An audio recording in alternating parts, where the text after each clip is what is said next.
ये बजट समाज के हर वर्ग को शक्ति देने वाला बजट है।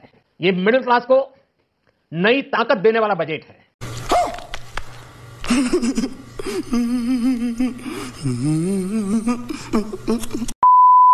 पिछले 10 साल में टैक्स पेयर पर सबसे ज़्यादा बर्डन पड़ा है। हमारे देश में अराउंड 1 से 2% इनकम टैक्स पेयर ही भरते हैं। लेकिन आपको ये जान के हैरानी होगी कि यही 1 से 2% लोग 20% योगदान देकर चले जाते हैं। अब जो लोग देश में सबसे ज़्यादा काम कर रहे हैं वहाँ पे तो टैक्स लग ही नहीं रहा है, और वही बिजनेसमैन जिनके पास इतने रिसोर्सेज हैं कि वो लीगल और इलीगल मीन से अपने टैक्सेस को बचा ही लेते हैं। तो आखिर में बचता कौन है? वो जो नौकरी पे रोज जाता है, कभी बस और ट्रेन में धक्के खा रहा होता है तो कभी ट्रैफिक जाम में अपना समय बर्बाद कर रहा होता है। सरकारी सुविधा के नाम पे बारिश में पुल गिर जाते हैं और एयरपोर्ट की छतें। और यही नहीं, आज के समय तो ना तो कोई सरकारी हॉस्पिटलों में जाके इलाज करा सकता है और ना ही सरकारी स्कूल में अपने बच्चों को भेज सकता है। प्रिंस बताओ, तुम कब से जमीन पे बैठते हो?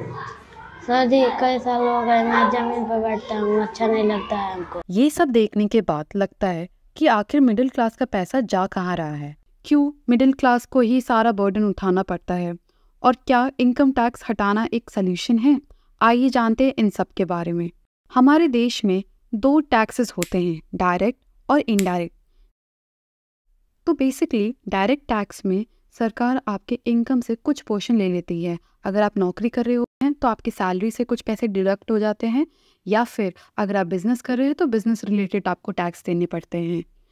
और इन केस अगर आपकी सेविंग्स म्यूचुअल फंड में 1 लाख से ज़्यादा है तो आपको लॉन्ग टाइम कैपिटल गेन भी लग जाता है, यानी कि आपके सेविंग्स पे भी टैक्स लगता है। वही इनडायरेक्ट टैक्स की अगर हम बात करें तो जीएसटी का नाम आप सबने सुना होगा। जो भी हम सामान खरीदते हैं, खाने से लेके एसी गाड़ी तक, उन सब पे इनडायरेक्ट टैक्सेस लगता है जो वहाँ के प्राइसेस में ही इंक्लूडेड होता है, और जो बिजनेसमैन होते हैं वो बाद में जीएसटी फाइल करके सरकार को देते हैं। तो इनडायरेक्टली अगर देखा जाए तो वो टैक्सेस हम ही दे रहे हैं। मज़े की बात ये है कि सारा टैक्स पूरी पॉपुलेशन का मात्र 2% लोग पे कर रहे हैं। अब यहाँ पे जो ये इनडायरेक्ट टैक्सेस है ये सबके लिए इक्वल होता है। अंबानी से लेके एक रिक्शा पुलर भी सेम टैक्सेस दे रहा है गवर्नमेंट को इनडायरेक्ट टैक्सेस के रूप में। एक और इंटरेस्टिंग फैक्ट, आपको पता है ये जो इनडायरेक्ट टैक्सेस हैं जो कि पूरा देश दे रहा है, अमीर से लेके गरीब तक, वो पूरा हमारे देश के रेवेन्यू का 18% है। वही जो डायरेक्ट टैक्स है वो 17% है। तो ये चीज़ सोचने में भी बहुत ज़्यादा शॉकिंग है कि हमारे देश का 2% लोग 17% हमारे देश का बर्डन उठा रहे हैं, और वही पूरा देश मिलकर सिर्फ 18% बर्डन उठा रहा है। अब सवाल उठता है, क्या इनकम टैक्स हटा देना क्या सबसे बड़ा सल्यूशन हो सकता है? क्योंकि अगर इनकम टैक्स हटेगा हमारी ज़्यादा सेविंग्स बढ़ेगी, लोगों के हाथ में पैसा होगा, लोग ज़्यादा पैसे खर्च करेंगे, लोग छोटी की जगह बड़ी गाड़ी लेंगे, ऐसे में मार्केट में पैसा फ्लो करेगा, और यही नहीं, फॉरेन कंपनीज भी इंडिया में आके इन्वेस्ट करेंगी। तो ऐसे में सरकार को इनडायरेक्टली फ़ायदा ही होगा। मगर क्या आपको लगता है कि ये सल्यूशन सही है? थियोरेटिकली अगर आप कहें तो हाँ, मगर प्रैक्टिकली ये बहुत ज़्यादा मुश्किल है, क्योंकि अगर ये इतना ही आसान होता तो सरकार ने ये चीज़ कब का कर दिया होता।